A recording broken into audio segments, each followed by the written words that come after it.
Star date, Saturday, 27 April. Captain's log. Mr. Crusher, to my ready room immediately. Pants down. Yes, I am a little bit of a joker. And even hovering around a full production, the jokes will be hovering all around it.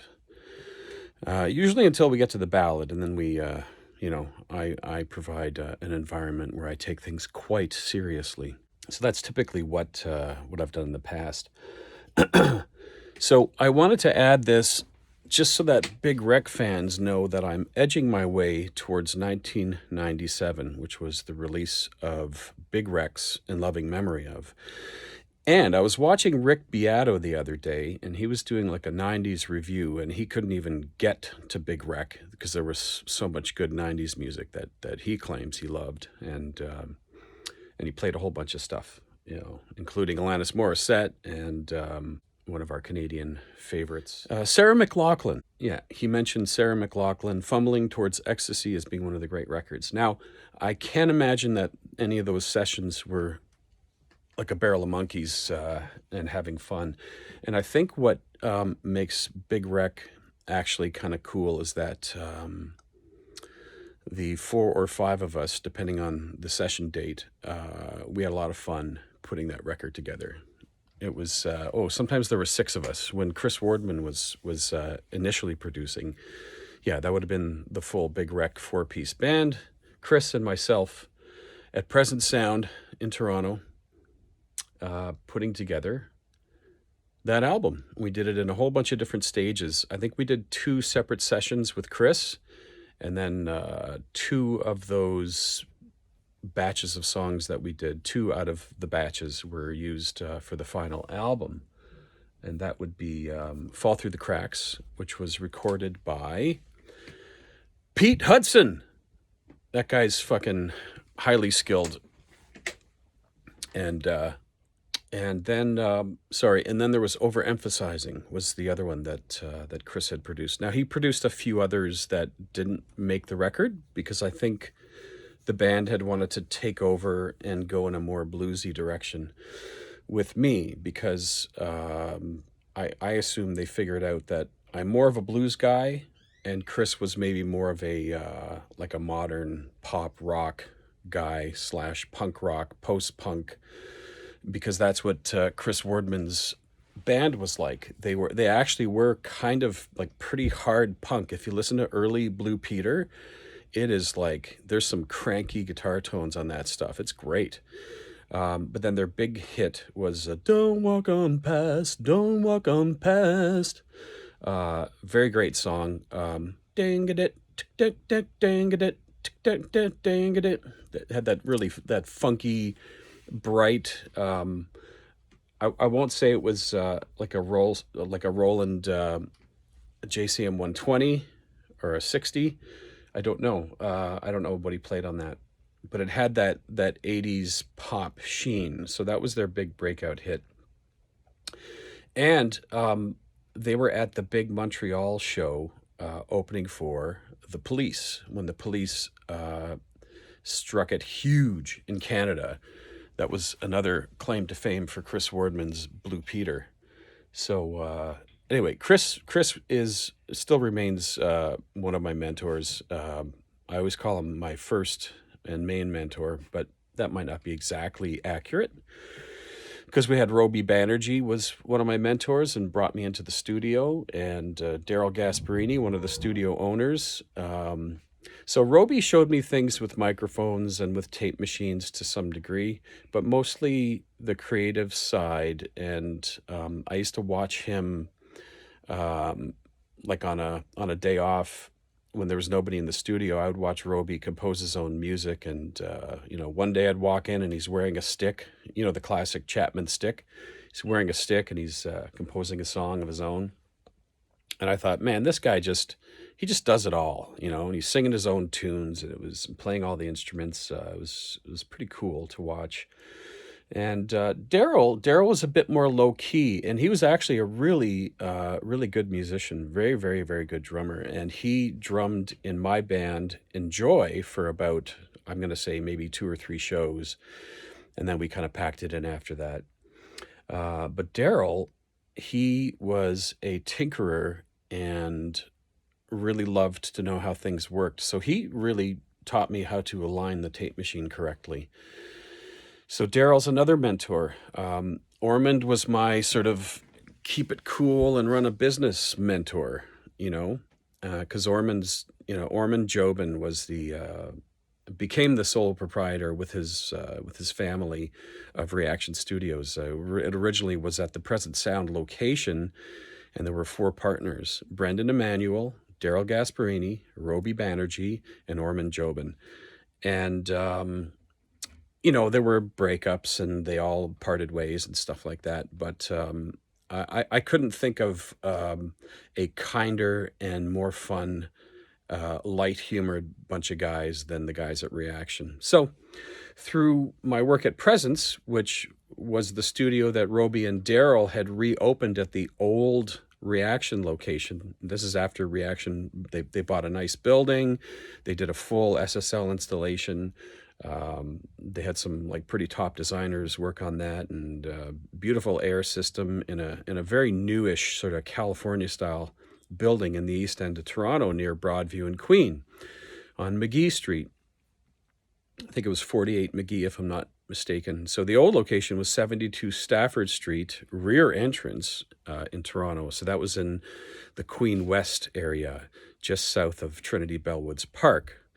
So if anyone, cares to do a walk around and photograph, they should go do that and send me the photographs just for kicks. Anyway, no big deal.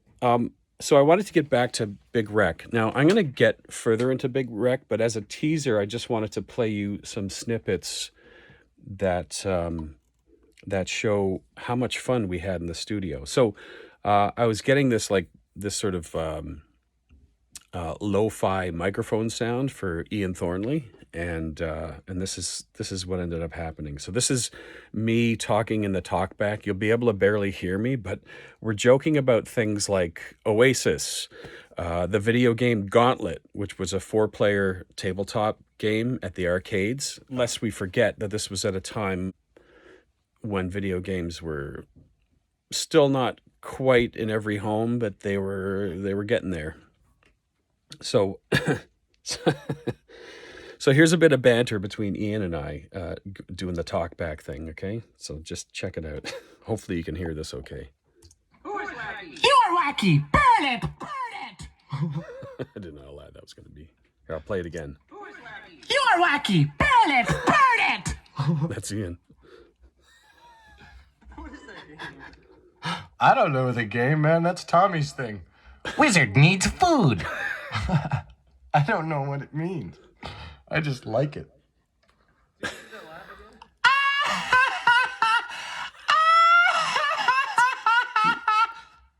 It's Ian Thornley. We had fun. Wizard needs food. They always says it too. They're the only one. Heather, please. Heather, please. That's from Highlander. He's quoting Highlander.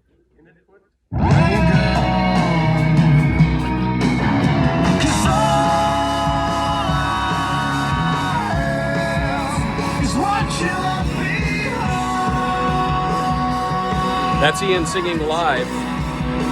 This is a edit. Hi, my name's Ian. Okay. This is fucking great. Let's do this all night long. Oh yeah. We had so much fun. He's just goofing off. He's being a goofball.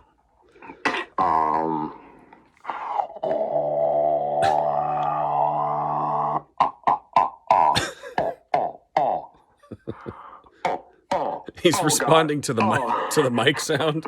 He's responding to the sound. What was the other one I was doing, Matt? Man, I love that song. I love that so.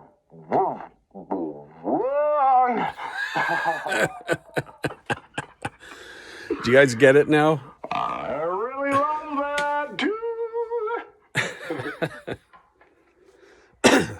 Oh yeah. So many special people change. So many lives to rearrange. Where were you while we were getting high? We were getting high. We were getting high. Champagne supernova in the sky.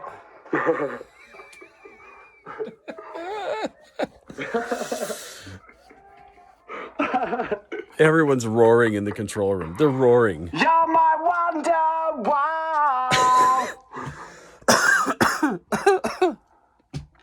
Ichi tu no waka la solo. You should get that in here for Jabba. a little fucking Jabba. He's got it. Pat's the originator, as I recall, of Jabba. Ichiko no waka la liti solo. Jabba niki no mana tulukanama. So that is how you make a classic record. The producer must provide the environment that works for the band. And as you can hear, it was like big laughs and goof-offs and funny anecdotes in between all the serious music stuff, because it's a pretty serious record. Now, I also noticed this on Rick Beato's last review of the 90's that he posted. He said that Jeff Buckley passed in 97. That's when Buckley drowned somewhere in the Mississippi after going for a swim. He just wanted to cool off, I guess. And then some kind of steamboat or something, some big boat went by, and there was a wake. And then Buckley was never seen again until they did a dredging. Now I found it interesting, and because I didn't know that at the time. I didn't really even know Jeff Buckley that well, like as an artist. I just knew about the record Grace, and I really liked it. I didn't like the sound of it; it sounded very clinical to me, but I appreciated the art that was being made. But just as a sonic thing, this was not my favorite sounding record. But it is a very good sounding record. But it's just that I was more into really rough-hewn stuff that I found it that way. I certainly appreciate it more now. If you watch some footage of Buckley shows, the band sounds a lot closer to a bombastic Led Zeppelin. Like they're hitting it hard, and Buckley's he's perfect live. I mean, I've never heard him sing a bad note or play a bad note. But I found it interesting that the title "In Loving Memory Of," according to Ian, and I could be wrong, so correct me if I am, but according to Ian, that was in memory of his mother who had passed a year or two earlier. Or I'm not even sure how many years earlier, but I guess he was missing his mother, and she went way too early. So anyway, that's the official reason for the title of the album. But I found it just uniquely ironic that Jeff Buckley would be one of those great male rock singers from North America, who Ian would have also revered, and he passed the same year that album was titled "In Loving Memory Of." Now, there's a good chance that it was 96 that the album was actually named and being packaged. So there's just an ironic coincidence to all this. And there you go. I mean, things go up and down. Your humor goes up and down. You don't laugh for the whole funeral, but you can have a laugh with someone at a funeral for a moment when you recall an old story that you had together. You might have had it with the deceased, or you're just seeing friends that you where the funeral is like bringing you together. So that's kind of how I equate, seriousness and humor. They actually go together in a weird way. They just have to be timed well. So as you can hear from from my little big wreck, again, I was just recording from the console's mix output onto DAT, digital audio tape, and having all this stuff. I still have hours and hours to go through, so I'm going to have an endless stream of these little DAT reviews and little bits from the past. Now, I wouldn't say that I had a massively successful career, but I would think that most of my peers would assume that I was, successful if they weren't as successful. And one thing I will say is that if you're successful at too young an age, it can really screw your mind up because you might not be ready to handle it or ready for all the things that are coming. And maybe for those who are surrounded with really strong people who support them, they can sustain it and carry their career, off into their old age, that's ideal, But for young people, it's like you're in your 20s. It's the first time you're free to do whatever you want to your body. You can take all the risks you want, and chances are you're going to do it. Now, I fell into that category too, where the drugs started coming around. Working at a studio, a lot of the clients who weren't like signed artists, but had some money because they worked and they really wanted to make their own recordings. It was their weekend time. So my studio time, like me being just hired for the session because I worked at the studio, it was their party time. And so what you end up doing is you party with your clients. Like you can't escape it. So you have to sort of join in. Now, the thing about being the engineer is you can't get hammered. You have to be the last one standing. There's no question. So that takes a lot of like discipline to drink and then to slow down at a certain rate to make sure that you are still, you stop and you go and you drink water instead of alcohol. And, when you're feeling a little bit tipsy. But anyway, that's it in a nutshell, So anyway, I guess I'll just clip this here and say that I'm still going to talk about all things 90s, and I'll get to Big Wreck in full.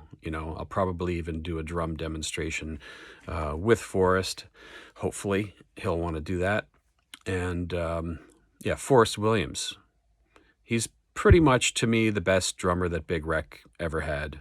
And it has more to do with, like, there's guys who have like incredible chops who joined Big Wreck after the fact, and they're incredible drummers.